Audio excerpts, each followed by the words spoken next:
Alors bonjour, nous sommes aujourd'hui avec Vincent Beaufils, directeur de la rédaction du magazine Challenge.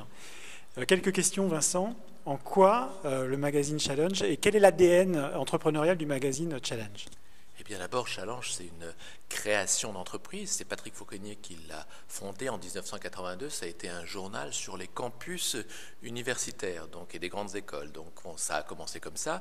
Et puis, quand Claude Perdriel l'a racheté 5 ans plus tard, donc à peu près en 1987, eh bien Claude Perdriel, c'est un entrepreneur né, c'est quelqu'un qui voulait absolument que ce magazine puisse exprimer ce qu'est sa flamme d'être à côté de sa position d'homme de presse bien connue, celle d'un entrepreneur industriel, et il n'avait de cesse de transformer ce magazine en hebdomadaire, ce que nous sommes depuis 2005, et je crois que quand il a décidé d'investir 5 millions d'euros dans le passage à hebdomadaire de Challenge, c'était une décision qu'aucun grand groupe industriel aurait été capable de prendre, ni Hachette, ni Prisma Presse, que je connaissais alors très bien, m'avaient dit qu'ils étaient prêts à faire cet investissement, et donc nous sommes avec cette âme-là, et puis on aime beaucoup le public des entrepreneurs, on fait souvent des cover stories sur les entrepreneurs, et je dois dire qu'il y en a une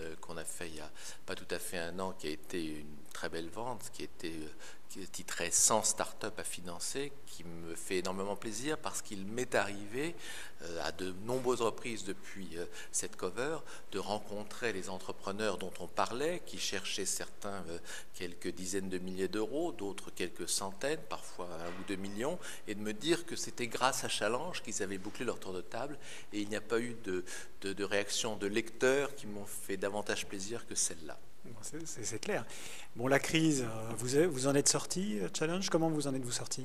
On a beaucoup souffert, effectivement, comme toute la presse en 2009. Et à ce moment-là, ce qui est assez inhabituel pour un directeur de la rédaction, j'ai beaucoup travaillé à un business plan de recovery, où on a vraiment taillé un discours premium sur le journal, qu'on a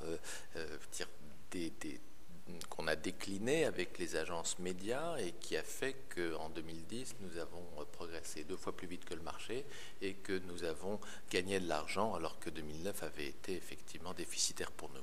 Challenge a soutenu, et vous-même, vous avez animé la conférence à Bercy des entrepreneurs qui a débuté les JDE. Qu'est-ce que vous en retenez? Moi, ça va vous paraître paradoxal, plus que la qualité des plateaux, le plaisir de l'animer ou le public qui était là. Ce qui m'a fait un intense plaisir, c'est que ce soit quelque chose qui ait été possible grâce à la direction du Trésor et que cette forme d'élite de l'administration française se montre personnellement aussi investie dans le besoin qu'elle avait d'aider les entrepreneurs est quelque chose qui m'a donné beaucoup de confiance dans le pays. Dernière question, pour vous, qu'est-ce que devrait être la parole d'un entrepreneur?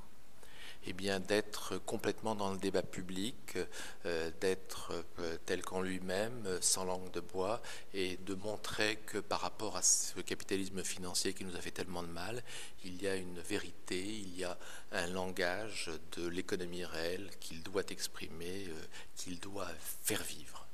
Vincent Beaufils, je vous remercie.